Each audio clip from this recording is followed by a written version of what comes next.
KBC में करोड़पति पति। सूरज के जीवन का एक ही फंडा था कि मेहनत तो गधा भी करता है, घर बैठे जो कमाए समझदार वही होता है। इसीलिए उसने कभी नौकरी ही नहीं ढूंढी।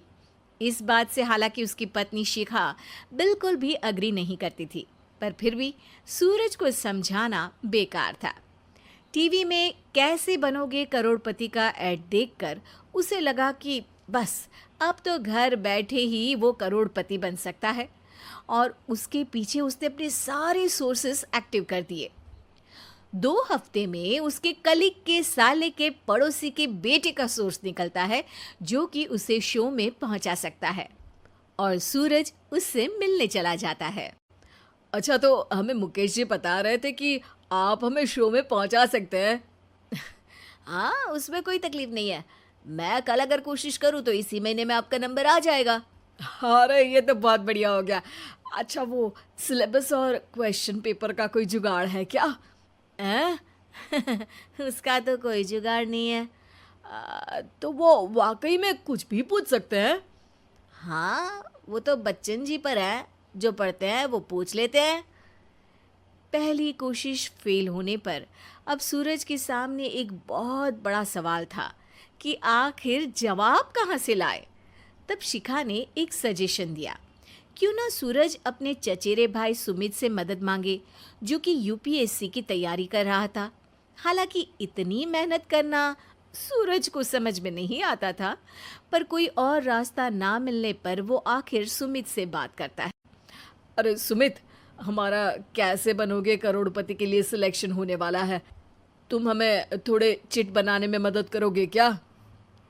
अरे भैया, चिट बनाए तो सालों हो गए, उसमें हमारा एक्सपर्टीज नहीं है, बल्कि आप बोलो तो हम आपकी पढ़ने में ज़रूर मदद कर सकते हैं। हट, कैसी अनाप शराब बातें कर रहा है तू। सूरज ने सुमित को मना तो कर दिया था, पर तैयारी करने के सिवाय कोई चारा उसे दिख भी नहीं रहा था।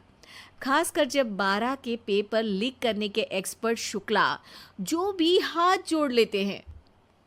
आखिर सूरज को सुमित के पास जाना ही पड़ा, और उसने सुमित और शिखा से वादा किया कि वो बहुत मेहनत करेगा। 1 महीने की तैयारी के बाद फाइनल हुआ कि शो से 1 हफ्ते पहले एक ट्रायल खेला जाएगा, जहां पर सारे रिश्तेदार ऑडियंस की जगह पर होंगे और शिखा सवाल पूछेगी। दूर दराज से भी रिश्तेदार आकर हाजिर हो गए देखने कि आखिर कैसे बनेगा सुमित करोड़पति। सब कुछ सेट था, और इतने में सूरज आकर अपना स्पीच देता है। ये 1 महीना मेरे लिए आसान नहीं था, पर अपने भाई सुमित और अपनी पत्नी शिखा की मदद से मैं इतनी दूर पहुंच पाया हूँ।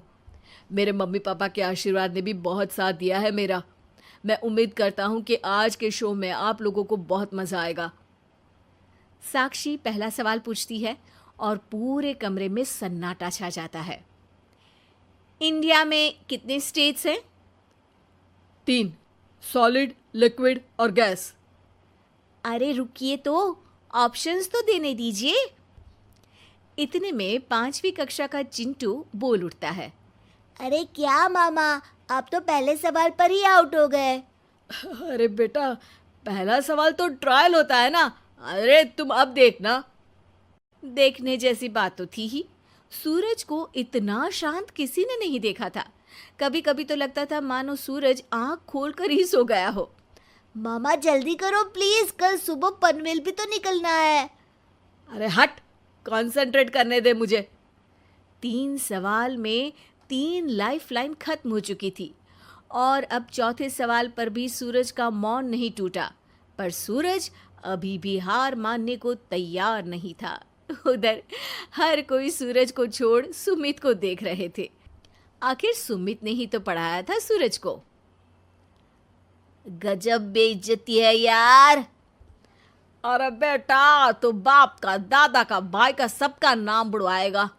अरे 3 लाइफलाइन ले ली तो भी तेरा कुछ नहीं होना है। अरे कोई इतनी बात करता है क्या शो पर? अरे बेटा, शो पर तेरे जैसे भी तो नहीं आते ना। सूरज की ये जंग आखिर 1 घंटे बाद 5वें सवाल पर खत्म हो गई, जब उसने इंडिया के नेशनल बर्ड का नाम कहा, कौवा। अरे बेटा, मजा तो बहुत आया, बस थोड़ा टाइम पर खत्म होता तो आनंद भी आ जाता। ताने बारिश की बूंदों की तरह बरस रहे थे और सूरज को भी समझ आ रहा था कि ये करोड़पति बनना शायद उसके बस के बाहर की बात है। पर वो आखिर ये बात मान कैसे लेता? वो सख्त लौंडा जो ठहरा, उसने सोचा कि बेइज्जती तो हो ही चुकी है, पर अगर मैं हार नहीं मानूं तो शायद कुछ हो सकता है। शिखा, तुम देखना, असली शो में आग लगा दूंगा, आग, करोड़पति बनूंगा मैं। हाँ, सब्जियां खत्म हो गई है घर पे, ले आओ। पहले पति बन जाओ, फिर करोड़पति बनना। अरे गजब बेइज्जती है यार। बेटा, अभी तो घर पर ही हुई है, 1 हफ्ते में तो तुम देश के सामने करवा कर आओगे। वैसे जब टीवी पर जाओ ना तो बस अपने मम्मी का ही नाम लेना, ठीक है? कोई पूछे तो बोलना कि पापा नहीं है मेरे। अरे पढ़ाई की, पेपर निकलवाए, इतने सारे लोगों को खाना खिलवाया, क्या फ़र्क पड़ा? इसीलिए मैं कहता हूँ कि मेहनत तो गधा भी करता है, घर बैठे जो कमाए वही सिकंदर। लेकिन मामा, गधे भी जानते हैं कि हमारा राष्ट्रीय पक्षी मोर है।